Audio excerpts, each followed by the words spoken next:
तपस्या से प्रसन्न हुआ। कहो क्या वरदान चाहते हो? ब्रह्मदेव, आप मुझे अमृत का वरदान तो नहीं देंगे, ये ज्ञात है मुझे। इसलिए आप मुझे ये वरदान दीजिए कि मेरी मृत्यु एक स्त्री के हाथों से ही हो, किंतु वो ऐसी स्त्री हो जिसने वर्षों तक अपनी पलके न झपकाई। जैसी तुम्हारी इच्छा बस। तथास्तु।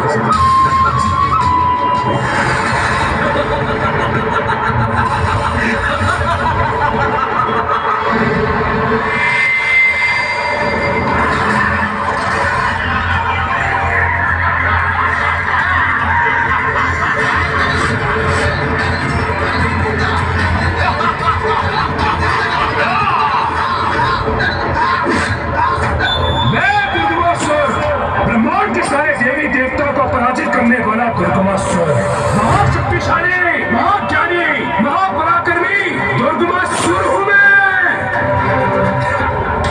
सेना को तैयार करो, मैं अभी कैलाश पर आक्रमण करूंगा।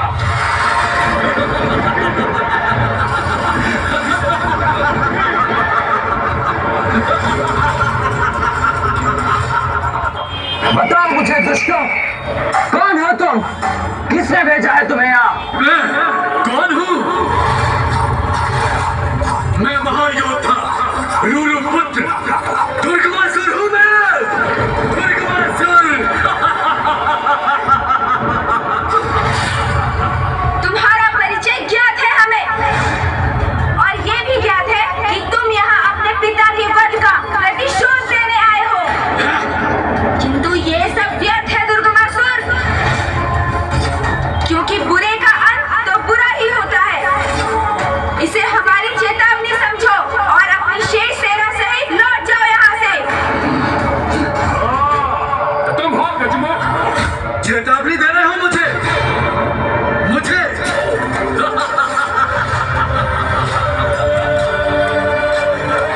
यदि मैं तुम्हारी चेतावनी पर ध्यान न दूं तो? यदि युद्ध चाहते हो तो वही करूंगा मैं, किंतु तुम्हें आगे कदापि नहीं जाने दूंगा।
अभी भी जीवित हूँ, किंतु अब तुम्हें तुम्हारी मृत्यु से कोई नहीं बचा सकता।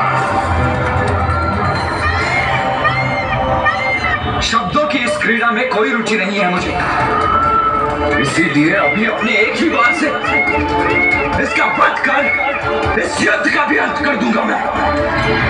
दुर्गमासुर!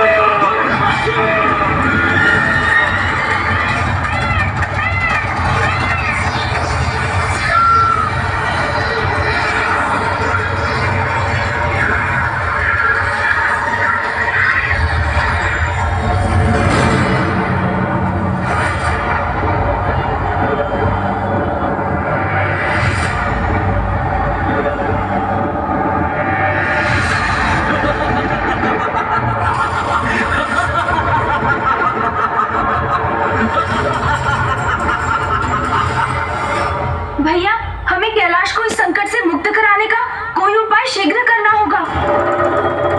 शिवपुत्रो, अब समाप्त होगा तुम्हारा कपट और तुम दोनों जाओगे मृत्यु के मुख में।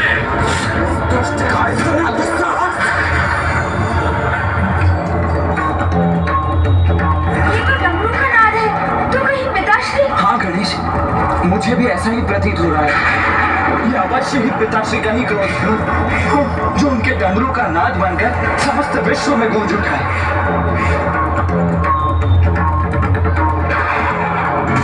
शांत हो जाइए स्वामी।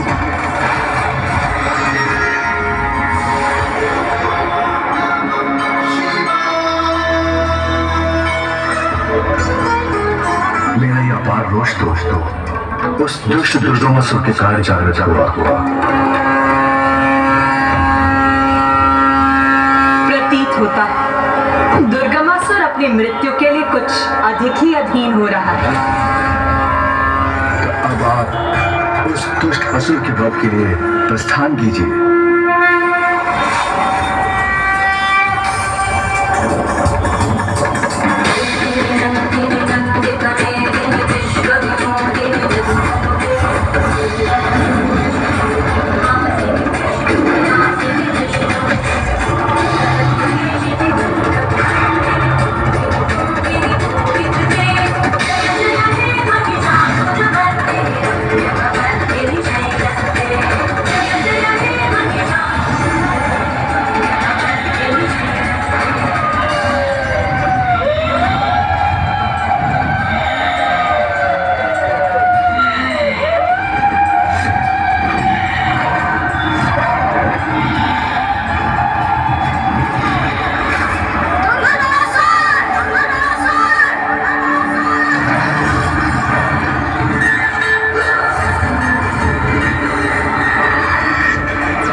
ज्ञात नहीं कि मेरा वध करने में सर्वथा असमर्थ रहोगी तुम।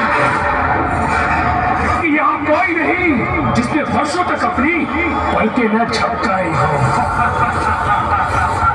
बहुत अच्छा थी ना तेरी एक मैं विशालाक्षी अनंत काल तक बिना अपनी पलके झपकाए तो तुच्छ नारी पुकारता रहा ना जिसे, आज वही नारी तेरे अंत के उपरांत दुर्गा नाम से विख्यात होगी।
एक बार प्रेस से बोलिए सलाम अलैकुम।